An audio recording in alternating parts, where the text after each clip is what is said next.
Talking junk. Talking junk.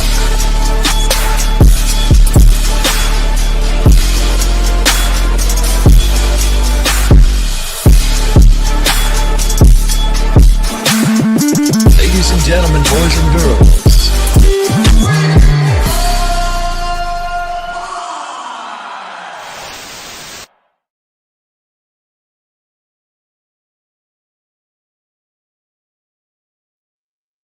StreamYard is just fucking with me all over the place tonight. Welcome to Talking Junk, the podcast that comes to you live, or attempts to, without a hitch, every week. We have a great guest for you every week. Come to talk about some real stuff. Maybe it applies to you, maybe it doesn't. But tonight, I bet it applies to everybody, because tonight we got a great author on, Matt Halloran. He's here to discuss his new book. Shut the fuck up and listen. So do me a favor. Tonight, do just that. Shut the fuck up and listen, because it's going to be a great episode. We're going to take you on a fucking ride, and we're going to have a little bit of fun, the way we always do. Right here. I'm Talking Junk.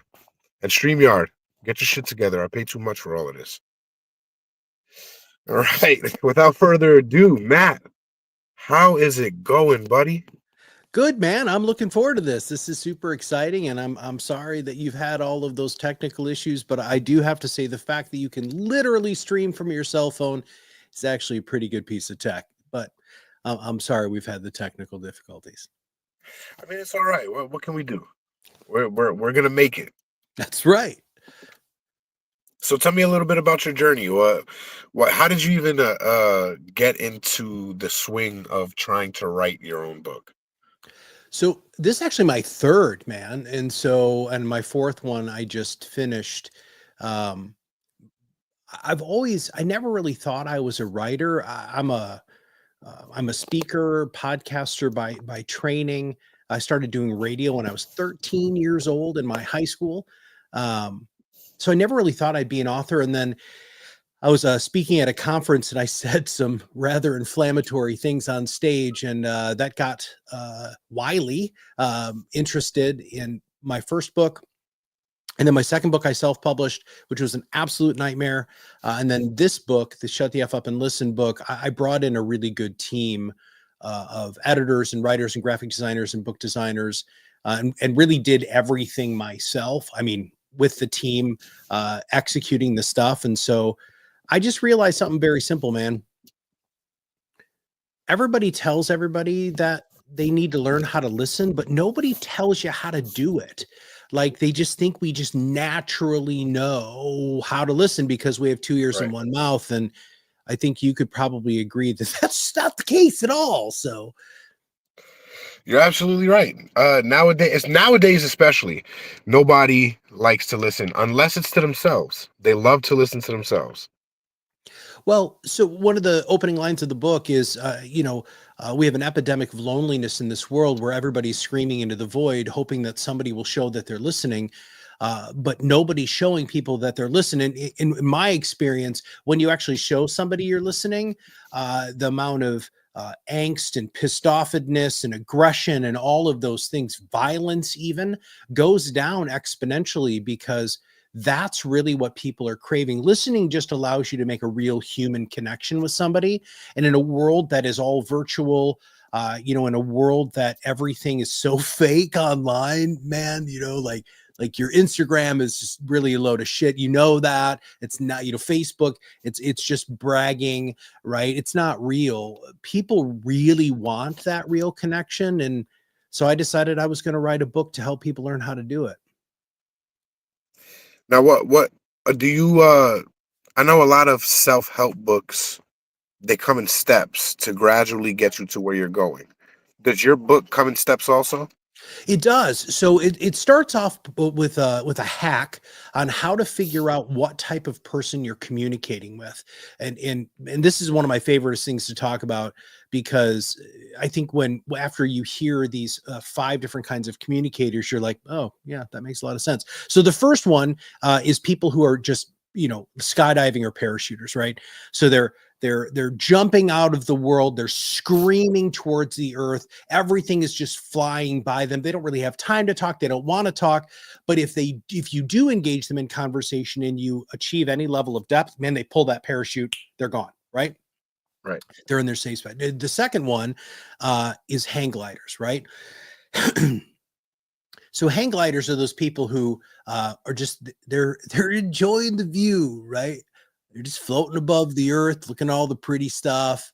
But the interesting thing about hang gliders is a lot of times they don't want to have deep conversations, but if they feel a connection with you, they will circle back around and just they'll kind of test you, like to see, okay, yeah, no, this person's actually serious. Like they actually want to know what's going on. And then they will very quickly dismount from that and then enter into one of the other ones. The third one is water skiers.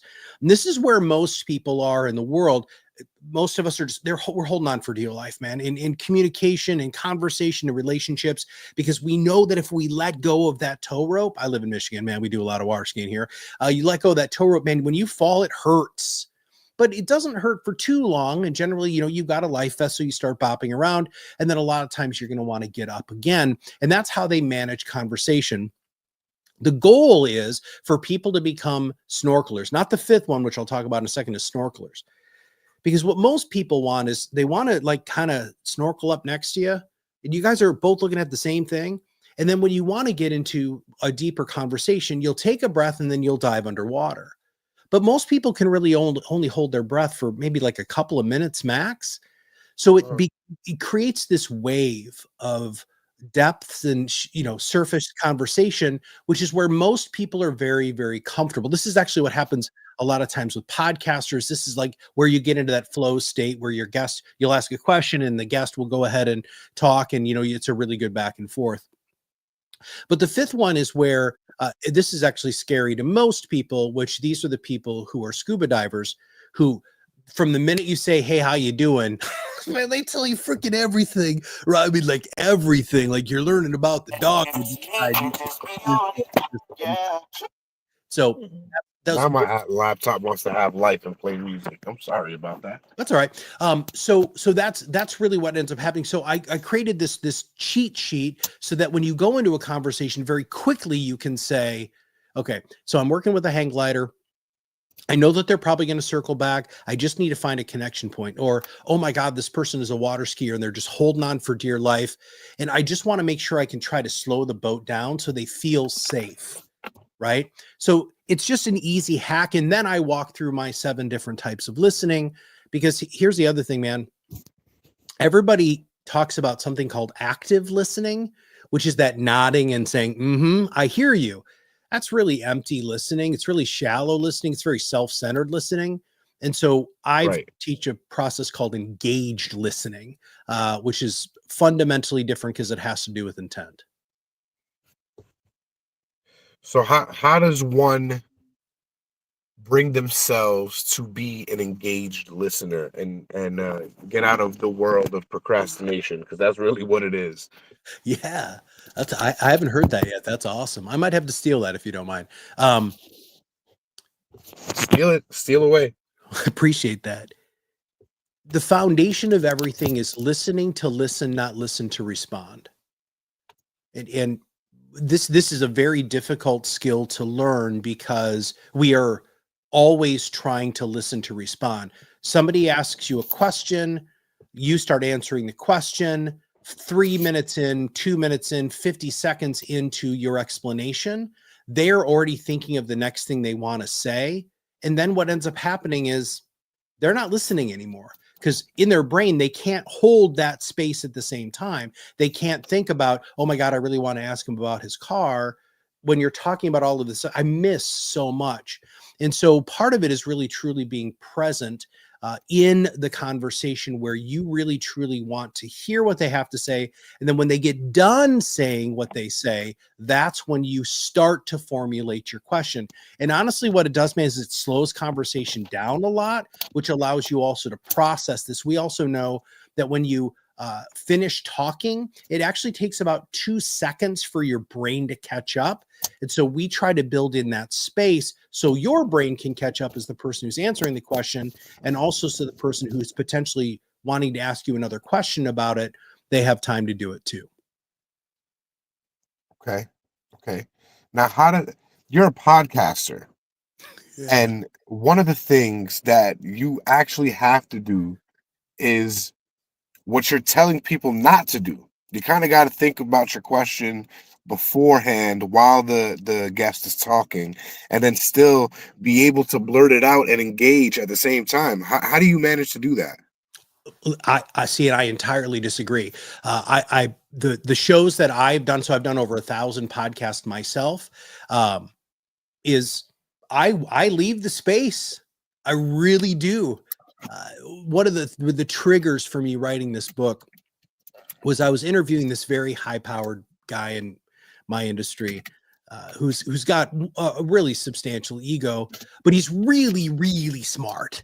And what I ended up doing was, I asked him a question, and he talked, and I didn't interrupt him. I just let him go. So at the end of the show, I probably said 3 sentences in a 30-minute show, because we do a tight 30 usually. And when we got done, he goes, "That was the best podcast I've ever been on." And I was like, "What are you talking about, man?" He said, "I just really felt like you were listening to me." I was like, "Oh crap, I'm on to something here. Hold on a second."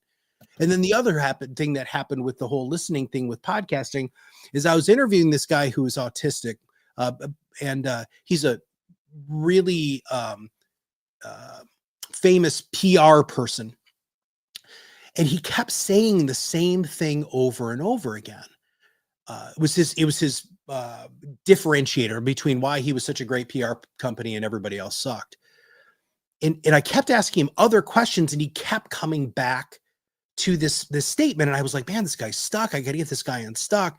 And so what I ended up doing, instead of doing what we're default to do, which is like, just scrap the recording, it's going to suck, is I really, really focused on what he was saying. And I could tell that there was a little itty bitty change in his pace pentameter and volume at this one part of his value proposition.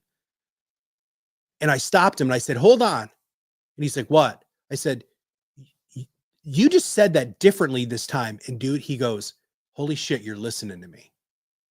I was like, and I said this, what I said on the show. I said, "I'm really sorry I wasn't." And man, we ended up having a glorious show. Podcasting is very different fundamentally than radio or TV, because those pregnant pauses, that pause that you have after your guest gets done talking, allows your audience to catch up too. Dead air used to be evil in radio. I've done radio forever. It's because there isn't any substance to fill the space. But dude, I've watched a bunch of your shows. There's so much going on in your shows that it's okay to let your audience catch up to.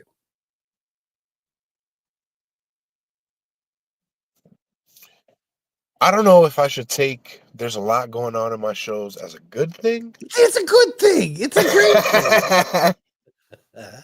Your shows are So, fun to watch, man. at the risk of sounding a little too greenhorn, because I've been doing it for a few years, Mm-hmm. what in my engagement, besides tonight, because tonight is just a shit show of a night, what more can I do to engage with my guest? I actually don't think you have. So I was on a show earlier this week. So I'm kind of doing a podcast tour, right? Because I'm trying to get people to buy my book and at least have awareness of my book. And Right. I was on a show earlier this week. And the show was all about him. And that was it, man. I mean, I didn't really even exist. I think I might have talked maybe a third of the time in a 40-minute show. It was just him waxing philosophical about how smart he was compared to, the stuff that I was trying to teach on his podcast. And I don't feel that with your show at all. In fact, I was sitting upstairs with my wife and I was showing her the show I was going to be on. And she was like, "Well, holy shit, that looks like it's going to be a lot of fun." I was like, he's having fun. And so many podcasters are just so damn serious and they're dry and they're boring. And I think that you're engaging. I think it's fun to watch. And you also have really diverse guests, which is phenomenal. I try, and it the way it went, it kind of took shape on its own because I have two podcasts. I do one after this with a group of friends, and that one was supposed to be what this is. We're supposed to just sit down and talk junk, and it didn't work out. So my wife was like, "Look, this is something you want to do. You need to go out and you need to do it. You need to do it for yourself." I was like, I can't sit down in front of a camera and talk to myself. I'm gonna look like a dickhead. So I'm gonna have to get guests on. Yeah. How do I get guests? I gotta go find them. How the fuck do you find guests? You know what I mean? It took shape on its own. So now I sit here every week with great guests like you, try to be an engaged listener and talk about a lot of diverse shit because maybe this episode's for the masses. Next episode might not be. But that's okay because whatever one man's junk is another man's treasure. So we'll keep it at that. Yeah. Now, you mentioned before that you this is your third book and you have a fourth one coming out. Mm-hmm. Are all your books self-help books? They are not. So the first book, I wrote the first book for social media for financial advisors. The second book that I wrote was a marketing book for financial advisors. And then this book is not for financial advisors, even though they could really learn a lot from this book. And then my new book actually was sparked by this one, man. And it's unbelievable. So there's a great movie. How old are your kids? I have three. They're different ages. My oldest is going to be 16 this year. I have a 9-year-old and a 7-year-old, 8-year-old. She just turned 8. Have you ever seen the movie James and the Giant Peach?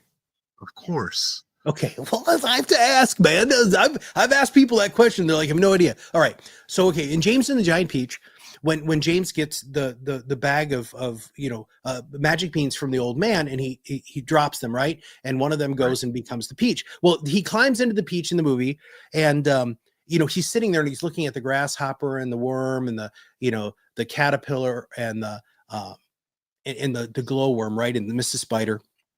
And he says, marvelous things will happen. And that's what's happened from this book. I wrote a book on listening, and then I was on a podcast with a really close friend of mine. His name is Kelly Cardenius, and you should really check out his show. This guy's he's an amazing human being. Now, one of the things that he said on the show was, Matt, every time I hear you say the word listening, it just sounds to me like you're talking about love. And I had to sit with that for a little while because I believe when you show somebody that you're listening, you're giving them an enormous amount of respect. You're validating them as a human being. And you're also, really loving them covertly, not overtly.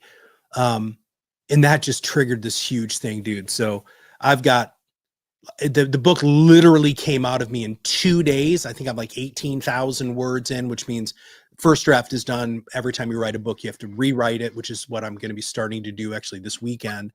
And it just changed everything. Like the format of Shut the F Up and Listen is I wanted to go ahead and talk about a type of listening, tell a very personal story about when I used this, even though a lot of times I wasn't aware that I was using a specific listening skill. And then I give everybody an exercise so that they can go out and practice.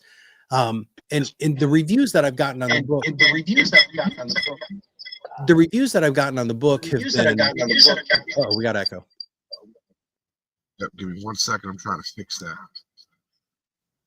Go ahead. You can keep going. I am doing engaged listening right now. So the feedback that I've gotten from the book is a lot of people are saying, I wasn't expecting that I was going to have homework from reading the book, but I'm very glad that I did.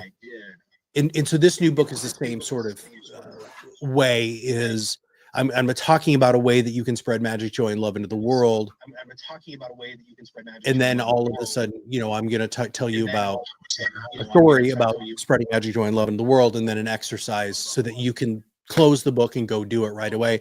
And that's really what I wanted to do with this. is I wanted to be able to make it so you get done, with a specific chapter, and it says, let's practice.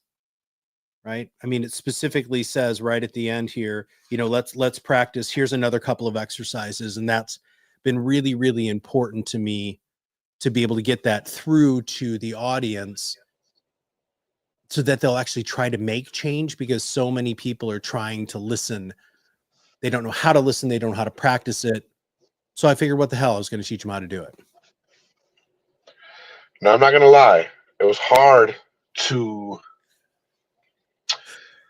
kind of take in a lot of what you were just saying, not because you're dishing it out wrong or non, you know what I'm trying to say. It's not you. It's this fucking StreamYard and all of this bullshit that's happening right now.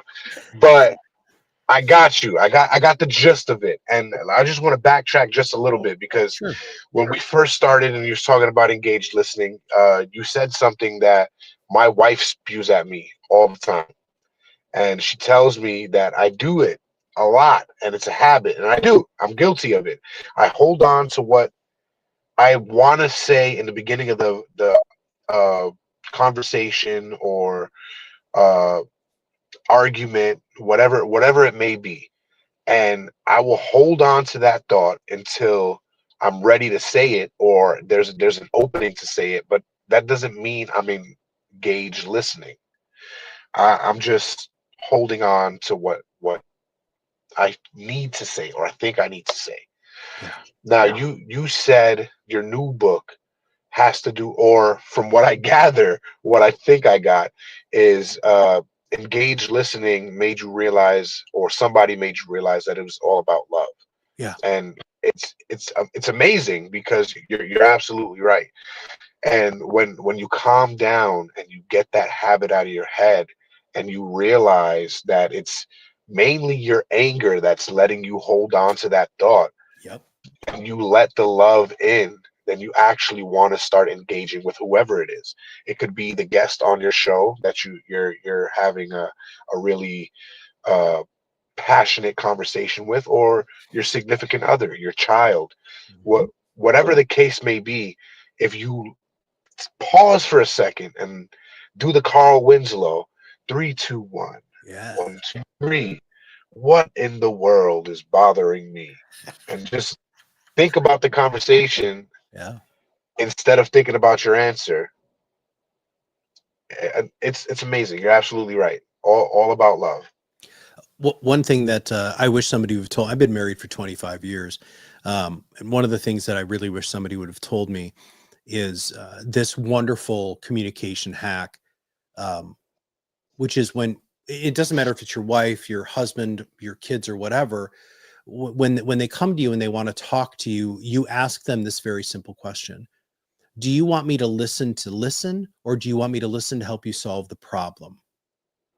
And dude, that changes everything, especially with your significant other, because there are a lot of times that they just need to vent. And you're their person, right? They love you. They know you know them better than anybody else. Works with your kids too. And there are a lot of times where I just sit back, and man, my wife will just go off, right? Because she knows I'm a safe space, right? And I mean, we'll talk about everything, right? And I just listen. And then, she gets done, and dude, like, she's like, thank you. I just really needed to get that off my chest. Great. All right. And then Right. sometimes she'll say, hey, what do you think? But that sometimes opens a can of worms. So a lot of Right. times she'll That's just a say, thank loaded you. question. Yeah. What? I said that's a loaded question. Uh, I get it though. I get it. But it's hard sometimes as a man, right? You have trained yourself within these books and these 1,000 podcasts with millions of guests and whatever features you've had on podcasts. Mhm. So you're kind of seasoned in all of this. Uh, for a layman like me, we as a man, we want to fix it. That's right. We want to make everything right. So most men are guilty of not sitting there and listening, really listening and letting them vent. We just want to hear the problem, solve the problem, get it over with. So I wholeheartedly agree. I do have to say that I haven't been where I'm at for my whole life, right? I actually have a master's degree. I was a therapist. I have my master's degree as a life coach. I've worked with at-risk teenage boys. I mean, I've had a pretty lengthy career that I just keep coming back to the fact that, man, a lot of times, Matt, you just really need to shut up. Um, but I also think that one of the other really important components of engaged listening is that we try so hard to control so many things that we just don't have control over. There's only one thing in the world that you have any control over, and that's yourself. And I truly believe as a man, when I realized that I needed to stop trying to control everything around me, and I really needed to focus on me and how I can control myself in all of these situations, my anger issues dissipated. The fact that I wasn't arguing with people all the time and trying to fix all their shit all the time, it totally changed. It totally changed. It's made my relationship better with my wife, with my children, with my business partner, with my employees. It just changed everything when I realized that if I can remove the selfishness from the conversation with me and allow the other person to have the light shining on them, the light ends up bouncing off of them back on you a little bit anyway. So you still get that fix that we need, that problem solving, and that, being the person who, can help and protect and all of those things. I mean, that stuff is all really valid. And that's one of the things that I really learned in doing so many shows is the less I talk, the happier my guest is, the more they share the podcast with everybody in their network, the more they talk about the experience. And that's really what I'm doing this for. I'm doing this very, honestly, very selfishly, right? I love listening now so much. I love hearing people's stories so much. I crave this now. And I've seen your show. I know that you already have this flame kindled inside of you, right? The I do. idea. I was just gonna say, Matt, you're starting to sound more and more like my spirit animal. Well, if you don't mind Santa Claus being your spirit animal, dude, I'm in. So Trust me. Listen, I got a little Mr. Fantastic going on the sides right now, so it's happening to me too. So don't even feel bad. But it's amazing. It's what everything you're saying I can resonate with, and yeah, you're right. And I do. I've had a lot happen to me this year, so I took like 4 or 5 months off of podcasting, and there was a void while doing it. When I started doing this, I pulled myself was trying to pull myself out of a dark place. And doing this helped me get to places I never thought I'd get. Um, I'm featured in a book that's coming out soon. I should have a copy coming to me really soon because they just finished it. They're about to publish it. oh, Uh, I started doing work with a nonprofit organization called Aces Matter, and it works with a variety of people to educate them about adverse childhood experiences. And then I came back to be with family. So it's it's all coming full circle. But I want to be exactly where you are, man. You said all the right things. Masters in life coaching, maybe not in therapy because I'm pushing 40 and there's not a lot of time left to do all that education. But yeah, man, I wanna go on, get on the radio. I feel good doing this and being behind the mic. So I resonate a lot with what you're saying. And I'm glad that you can see my stuff and you can see the passion in it because it is where I want to be and what I want to do. Some episodes are better than others, but every conversation is a piece of information that will live with me forever. I always use, I'm not a big sports guy, but I love using the baseball analogy where, you can get into the Baseball Hall of Fame batting like 350, dude. So that means that, what is it, 65% of the time you're swinging in, you're missing, right? I think we're just way too hard on ourselves. There's a wonderful Broadway singer. Her name is Indina Menzel, and she sang in Wicked. She's very, very famous. She actually had a guest spot in the new Wicked movie, and she's like, this woman is amazing. I mean, And you cannot try to get me to say see exactly who she is without mentioning Elsa, man. dude, so it's so funny because when she was recording Frozen, right? She had to hit every note correctly, and she was being interviewed after Frozen, and she was like, man, I'm so happy to be back on Broadway. And they're like, what are you talking about? And she's like, I hit 75% of the notes on a great night on Broadway. 75% of the notes. Wow. That's a great night. I think we're just too damn hard on ourselves. Right. I bet you she hit more on Rent. She's so amazing, man. I'm a She big is. She's very musical guy. versatile. She's unbelievable. So yeah. I mean, I haven't seen The Wicked with Ariana Grande yet. Much to my oldest dismay, she wants to see it so bad. But I'm on a little bit of a streak in my life, and I've never seen any Wizard of Oz thing ever. Wow. I am on a streak. I've seen the clips and stuff of the one of the little people hanging themselves in the back of the original and stuff, all the conspiracy theories around everything, but I've never sat and watched a full movie of a Wizard of Oz franchise. I've seen the one with James Franco in snippets, but never a full movie. The first I'm one's on a streak. I don't think I want to let that streak go. I'm not the Undertaker. I can't There's let it something go. you just got to hold on to, man. And I support you wholeheartedly on that, by the way. Thank you. So where do you think all of this is going to take you next? You said you've had a long journey. You've worked with youth.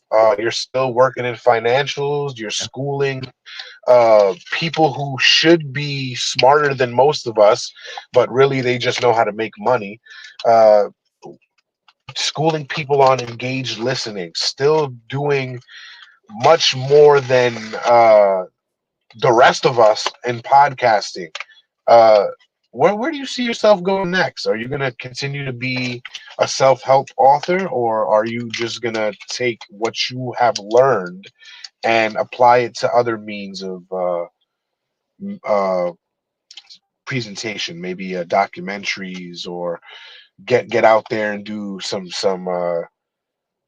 the Learning Channel Discovery TV shows with youth, or Well, I anger? mean, dude, that would be amazing, but that stuff, it's so hard for any of that stuff to happen. So this is the first time I'm actually saying this on a show, because I literally just booked this last week, but I'm actually doing a TED talk about this, man.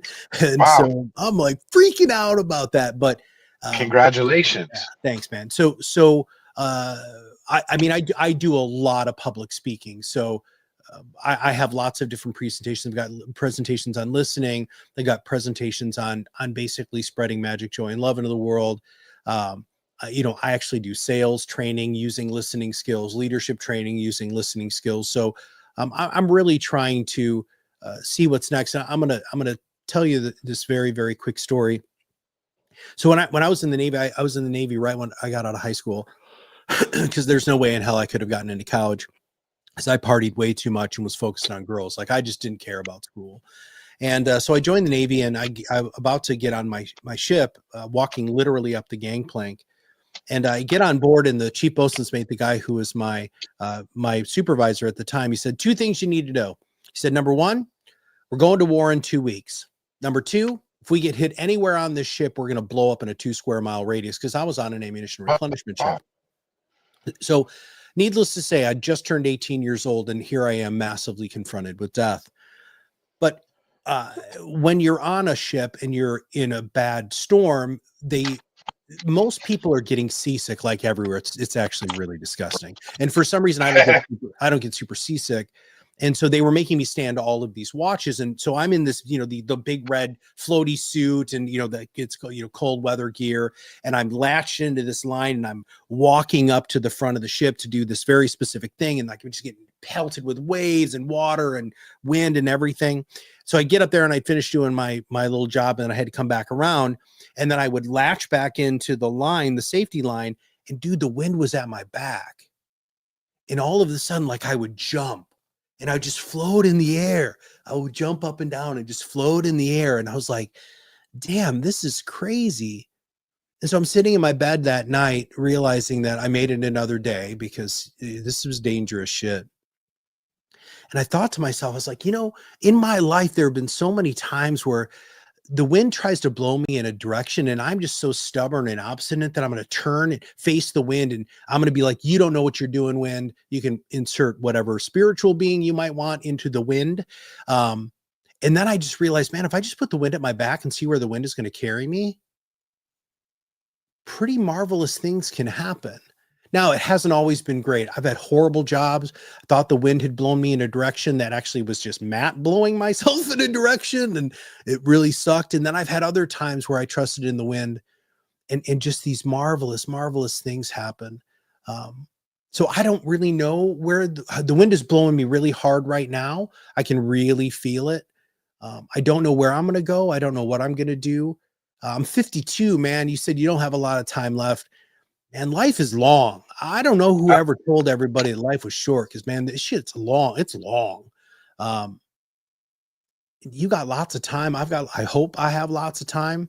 And I'll kind of just leave you with this, because I'm getting a little philosophical here, but I think one of the biggest issues. We love the philosophy. Well, I appreciate that, man. So every day that you're on the grass side of the lawn, not the root side of the lawn, it's a gift, man. And God, we just piss it away. You are not guaranteed tomorrow, bro. I don't know what, I was raised very religious, and there was this song, if I die before I wake, right? Dude, that was morbid as hell, but it kind of makes you think, right? Every day that you wake up and you get to look around and you realize you're breathing and you didn't shit yourself, and you're alive and you can move and stuff, man, you need to be grateful and give thanks. Stuff sucks, man. I know that.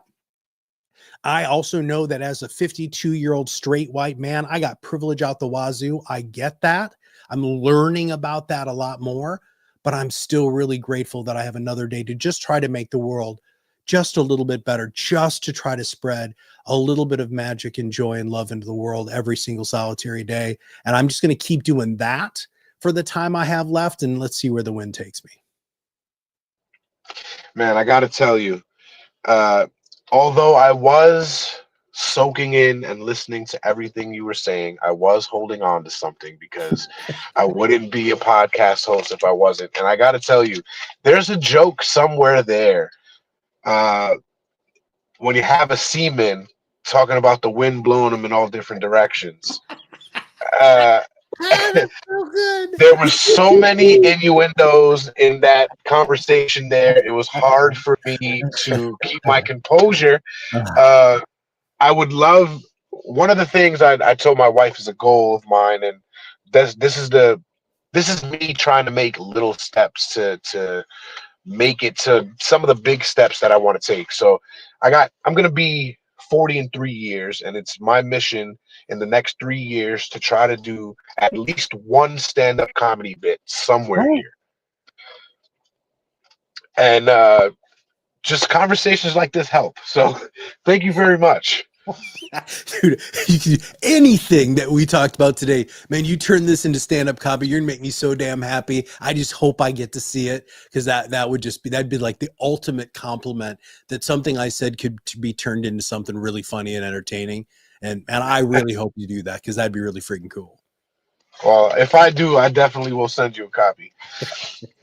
But man, I got to tell you, congratulations with everything that you've done and everything that you're doing now, especially with the TED Talk. TED Talks, a lot of people think just because there are multiple people that shouldn't have TED Talks, that have TED Talks, that they're easy to get. They're not fucking easy to get. They take years and dedication to get.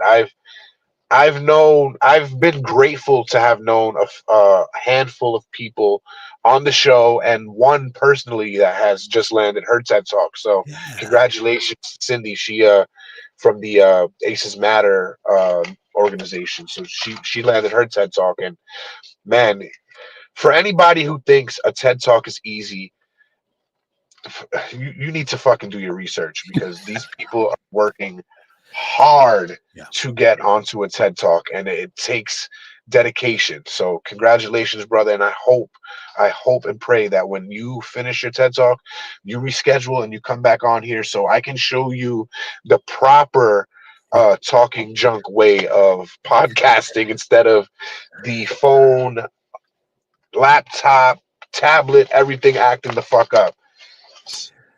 I would love that, man. It just I realize you asked me for your links, and the stupidest thing I didn't actually put a link in for people to buy my book, which was really short-sighted. So yeah, I got to. How about this? I don't do this for anybody. I haven't done it for anybody at all. Send me the link to your book. I'm gonna create one of my talking junk graphics with okay. my talking junk baby on it, and I'll promote it on the page. Just because, with all the technical difficulties and me being on the phone, I can't even pull your link up, dude. Okay. I'll send So it to you. just send it to me. I'll get a picture of it, and I will create a graphic, and I will promote the shit out of it. I really appreciate that, man. No, Hey, my pleasure. listen, I just want to say you are damn good at this, and I really think you just need to continue on this journey. Like really, there is something very authentic and genuine about your curiosity. You're asking really, really great questions. And again, I know we had some technical difficulties, but a lot of times when you have great content, the technical difficulties are something that people can overlook. I mean, I know I sure as hell did. I was just excited because, again, after I saw a couple of your shows, I was like, dude, I'm really excited to talk to this guy. So, and I would love to come back, and I appreciate the offer. Thank you very much. That means a lot, man. That means a lot, especially with somebody with your podcast tenure. Thank you. Thank you very much. Now, I'm going to give you the stage, and you can tell the people exactly, again, where to find you, where to find your book, what your message is. And if you can, at the end of your message, tell them to thank you for tuning in to Talking Junk. Yeah. All right. Well, so here's the thing. So if you literally type in Matt Halloran on just about every single solitary social media profile, I've been there for a long time. So that would be LinkedIn, X, Instagram, Blue Sky, TikTok. Most of it's Matt Halloran author. You can also put Matt Halloran, Kalamazoo, Michigan, or you can go to matthalloran.com. Go to Amazon, type in Shut the F Up Book. And go ahead and download your copy there. I have an audiobook there too. But listen, I do have to say that this Talking Junk show is a brilliant format with a brilliant host, and you really need to share these shows with other people, because this is the sort of content I believe needs to be out there in the marketplace way more than a lot of the crap that's there. So thanks for being on the talk. Thanks for having me. I'm like closing your show for you, dude. See, I just ran into my old habits. Anyway, I want to thank you for allowing me to be on your show. I mean, closing out the show was exactly what I wanted you to do. Well, thanks a lot, Matt. I appreciate you coming on. And you heard him, man. Share my shit, bro. It's been 4 years. Just share my shit. And I know, I'm telling you now, Matt, TikTok, YouTube, all these fucking people, they got me shadow banned. And it was because of a particular episode that I will not mention so I don't get banned again, because maybe, just maybe, in 10, 15 minutes, when I get on the break room, I'm probably going to get banned again. So, Matt, thanks again for coming on, man. It was an honor and a privilege, and I can't wait to see your TED Talk. Thanks, brother. You have a great night, man. As a matter of fact, I'm gonna hit you up. I'm gonna send you my personal info. I gotta get one of those books from you. I'd love that. I'll send you one. Sounds good to me. Hold on real quick. Let me close it out for these listeners, and I will be right back with you. All right. See, that you gotta listen to the experts, right? This man has a master's in everything. All right. So he's smarter than me and you. Okay. Listen to the seaman. Listen to him. Get with it. Buy his books, most definitely. Those links are going to be up in the Instagram, on the Facebook page, with all the pleasantries that go with it. But listen to him, man. Not everybody has this real content. Not everybody talks the shit that we talk. So please, please,